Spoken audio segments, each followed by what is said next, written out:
2025. Los pliegos estarán disponibles en www.compraspublicas.gov.es o área de compras públicas zonal Quitumbe. Fin del espacio publicitario.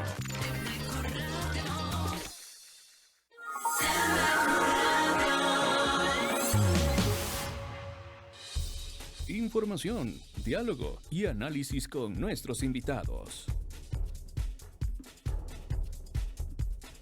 17 horas con 38 minutos. 22 minutos nos separan de las 6 de la tarde. A esta hora le doy la bienvenida al doctor Gonzalo Muñoz, experto en materia constitucional, pero también un gran y profundo conocedor de la materia parlamentaria.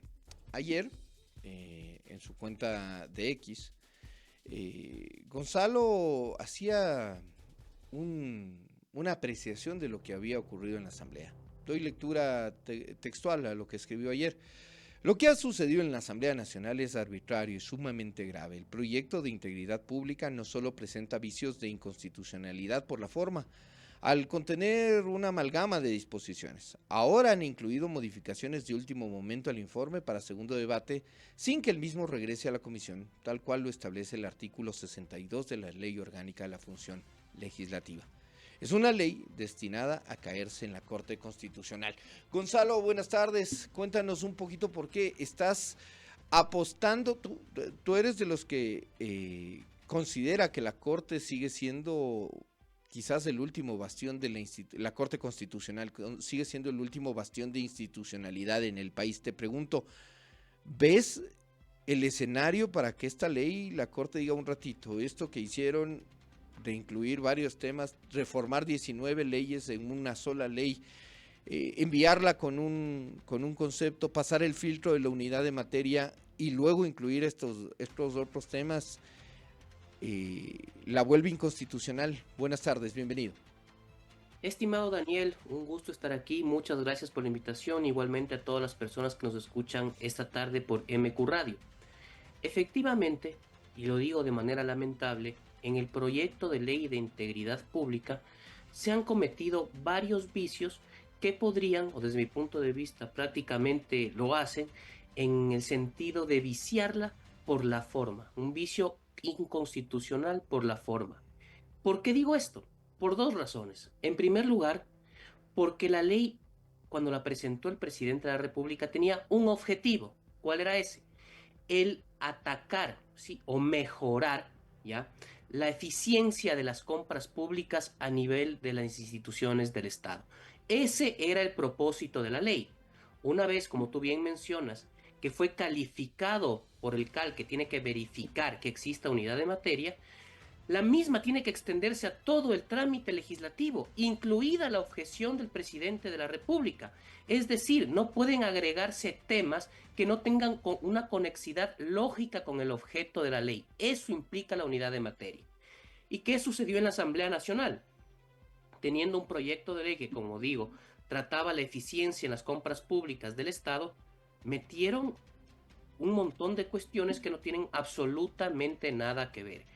Desde el Código Orgánico de la Función Judicial, para poder declarar en emergencia a la función judicial, nombrando jueces golondrina y haciendo concursos expeditos, entre paréntesis, arbitrariamente, para pasar por la subida de penas a los menores de edad, tema que merece ser debatido profundamente y no en una ley en la que no tiene absolutamente nada que ver tampoco y que se va a aprobar en 30 días. Esto amerita un debate profundo de muchos actores de la sociedad, ¿sí? Y pues no se le ha realizado de esa manera.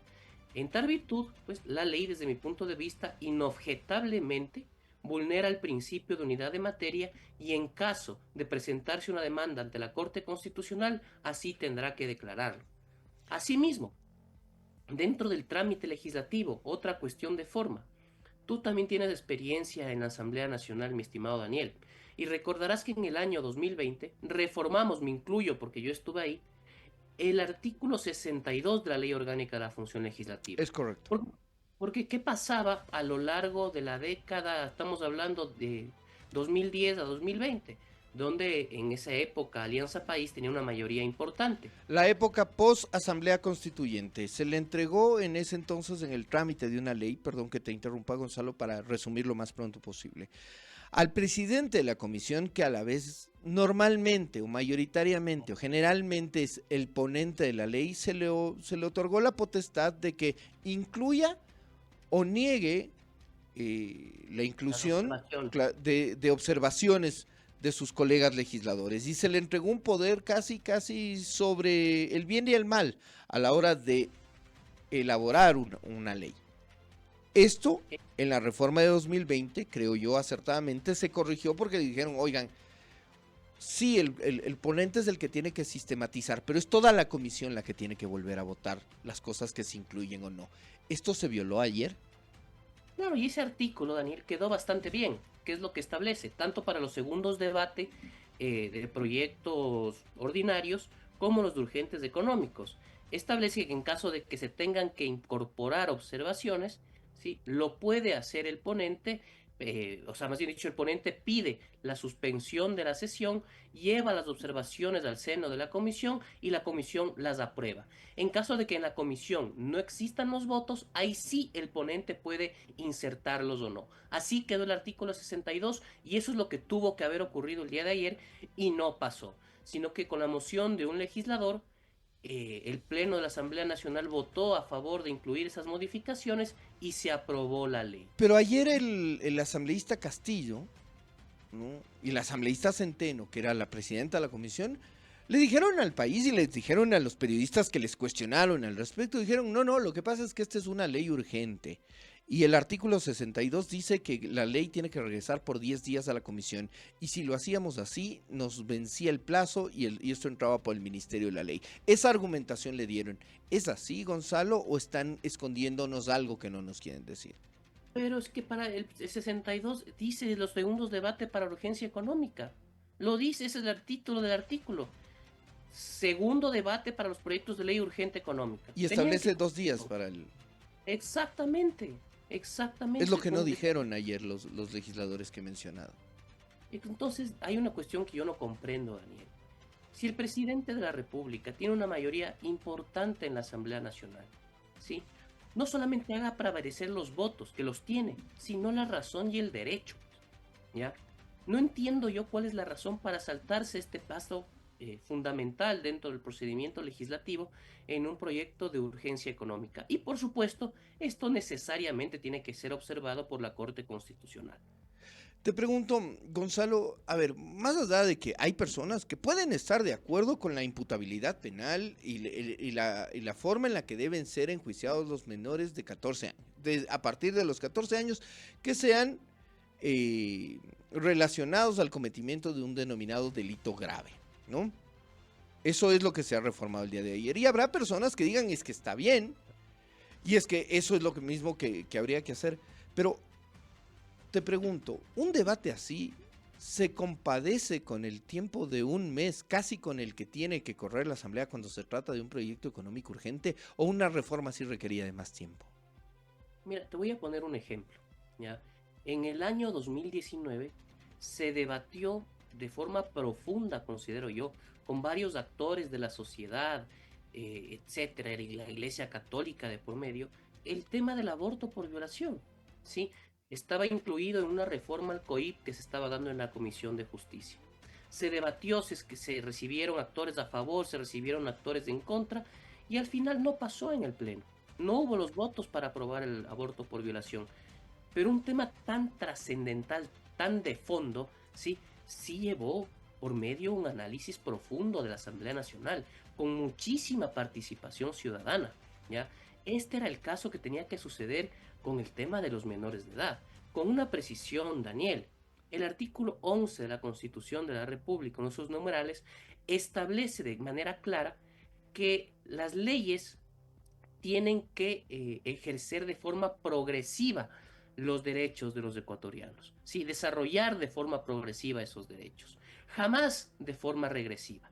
Entonces, si la ley, si la Constitución te establece que los menores de edad, los niños, niñas y adolescentes, tienen que ser juzgados por un régimen excepcional distinto al de los adultos, tú no puedes en una norma inferior como una ley de manera regresiva decir lo contrario. Pero coincido contigo, este es un tema que debió haber llevado un debate mucho más amplio, que en 30 días es imposible que se dé. Y vamos al tema de la urgencia económica. ¿Cuál es la esencia de un proyecto de ley urgente económica? Que un gobierno, cuando necesita recursos, ¿sí?, acuda a la Asamblea Nacional en un trámite legislativo célere para reformar ciertas disposiciones y poder conseguir esos recursos. Ese es el objeto de un proyecto de ley urgente económico, ¿sí? Por eso es que incluso en los estados de excepción se permite presentar dos al mismo tiempo. Entonces, aquí hay que preguntarse qué tiene que ver el tema de los menores aquí. El tema de las reformas a la función judicial no tiene absolutamente nada que ver.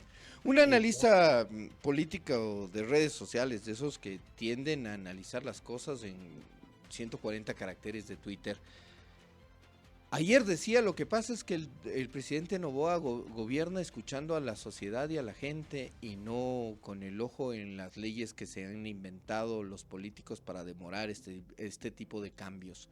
Te pregunto, ¿es así de simple la lectura? ¿Es así de sencillo leer? ¿Qué estamos poniendo en riesgo? Podemos o no estar de acuerdo con las reformas planteadas, pero ¿qué ponemos en riesgo si es que las empezamos a aprobar así?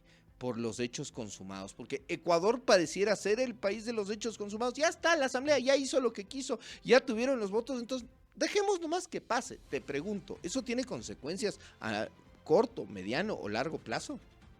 A ver, en primer lugar, yo creo que un presidente de la República tiene, por supuesto, que escuchar a la sociedad para realizar cambios legales. Desde luego que sí, pero dentro del respeto a la Constitución y a las leyes establecidas, pues. Porque si es que tú el día de mañana preguntas, Daniel, en una encuesta, ¿está usted de acuerdo que el ladrón agarrado será linchado? Y te apuesto que el 99% de la sociedad te va a decir que sí. Es lamentable, pero es la verdad. Pero no por eso pues vas a proponer el linchamiento en el Código Integral Penal. ¿Me explico? Ese es el tema, escuchar a la sociedad sí, pero respetando el régimen jurídico que nos rige como La país. racionalidad del contrato social. Exactamente, correcto, mi estimado Daniel. Y en este caso, claro que van a haber responsabilidades, porque yo pienso que la Corte Constitucional no se va a quedar de brazos cruzados. Es claro que no puede actuar de oficio, sino con la presentación de una demanda, pero si esta llegara a darse, que estoy seguro que se va a dar, pues va a declarar la inconstitucionalidad por la forma, por lo que hemos comentado, y también en el fondo de otras disposiciones. Además de abogado constitucionalista y experto en materia parlamentaria y de procedimiento parlamentario, Gonzalo, tienes también un olfato político y te digo, ¿y si están forzando todo esto para decir todo el sistema está en mi contra, tengo que resetear y ahí sí, por ejemplo, convocar a una constituyente? ¿Se puede estar construyendo el escenario para que, digamos así,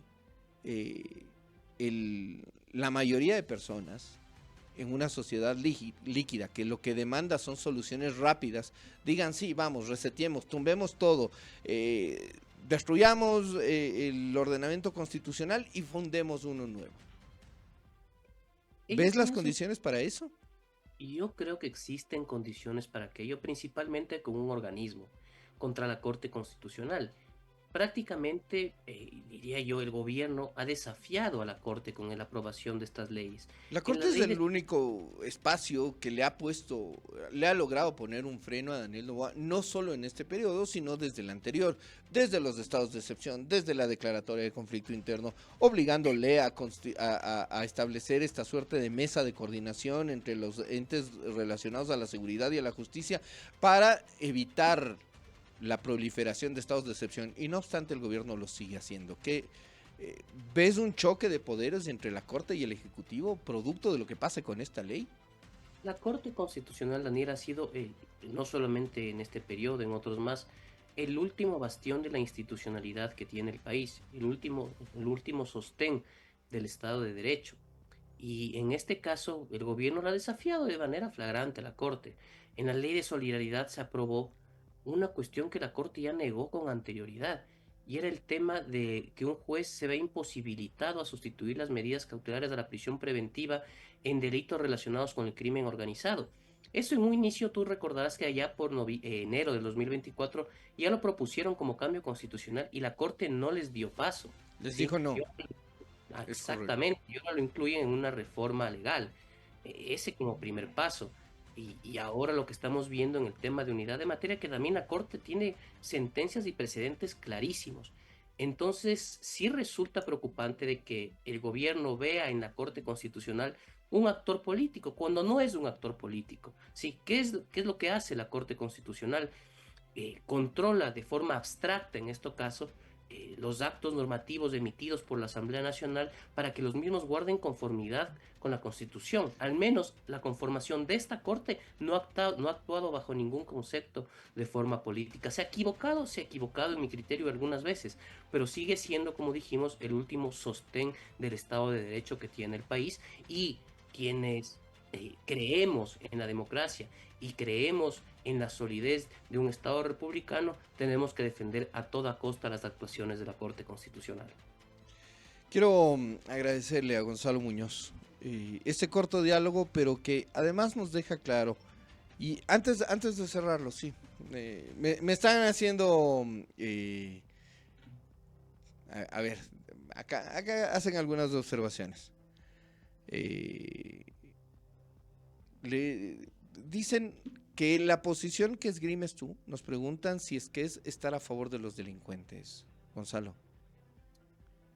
Mira, la posición que creo yo defender, sí, no es una posición en contra del gobierno, ¿Te ni consideras pe- tú un abogado, por ejemplo, de izquierda, progresista, que, no digámoslo así, progresismo, de izquierda que tiene una tendencia a las teorías antipunitivistas? me considero un abogado liberal que respeta los principios eh, del liberalismo, Tú sí, has sido y partidario, por ejemplo, de incrementar penas en algunos delitos. Tú tienes esas tesis. en algunos, pero de forma respetando la dogmática penal, no al vuelo y al ojo. Y Dos además, errores hacen un acierto, te digo, eh, cometer el error de fallar en el fondo y fallar en la forma, en este caso, puede terminar costándonos más caro que hacer las cosas por el camino correcto. Daniel, elevar las penas es un efecto placebo en la sociedad. Está demostrado en estudios en países desarrollados que el hecho de tener unas penas altísimas no incide en la criminalidad, en la baja o en el alta de la criminalidad. Ya, eso es falso, es una falsa sensación que se le da a la ciudadanía de seguridad elevando las penas. Si no, pues Estados Unidos no tendría prácticamente criminalidad. Tiene unas penas sumamente graves, cadena de muerte en algunos cadena perpetua, perdón, en otros estados pena de muerte, etcétera, y no han bajado los índices de criminalidad, ¿ya? En el tema de los menores, por ejemplo, nosotros tenemos que ir al origen, Daniel. ¿Y cuál es el origen? Es la desprotección, ¿no es cierto?, el abandono estatal en ciertas zonas del país, principalmente de la costa, ¿ya? Y cuando niños, adolescentes no tienen oportunidades, no tienen acceso a la educación, no tienen acceso a la salud, son fácilmente cooptables por los grupos de crimen organizado. Eso es lo que se debe atacar. No digo que el presidente Novoa, yo no soy populista, ¿ya? Que el presidente Novoa lo va a lograr en 4 años. Este es un proceso sumamente largo, pero tenemos que reconocer el origen. Entonces no es estar en contra, perdón, a favor de los delincuentes, que no lo estoy. Creo que me deben cumplir una pena severa de ser el caso, pero tampoco puedo estar a favor de que el presidente de la República, que el gobierno, que la Asamblea Nacional violente y altere la Constitución, porque hoy en día son reformas del COIP y a los menores que delinquen después puede ser contra cualquier ciudadano. ¿Una Y sola eso, demanda unificada ante la Corte o varias demandas por cada uno de los temas que hemos señalado aquí? una sola demanda, Daniel, debería presentarse. Bueno, pueden presentarse las que sean, ¿no? Pero en una sola demanda puede invocarse la inconstitucionalidad tanto de la forma como por el fondo de las de los distintos artículos y disposiciones que tiene la Ley de Integridad Pública. Gracias, Gonzalo Muñoz. Siempre importante escuchar, insisto, desde todas las vertientes, los criterios. Nadie es dueño de la verdad. Lo cierto es que muy poco podremos lograr contra la delincuencia rompiendo nosotros mismos la ley. Gracias, Gonzalo. Muchas gracias a ti, Daniel. Como siempre, un gusto estar aquí. Gracias por la invitación y a todas las personas que nos han escuchado esta tarde por MQ Radio. 3 minutos nos separan de las 6 de la tarde. Vamos con esta nota, y es que es importante. Estamos entrando en materia, en época de verano, en la denominada época seca, y al respecto, el Cuerpo de Bomberos de Quito impulsa la campaña Juntos contra el Fuego, iniciativa que busca alertar, informar y generar corresponsabilidad en la ciudadanía frente al riesgo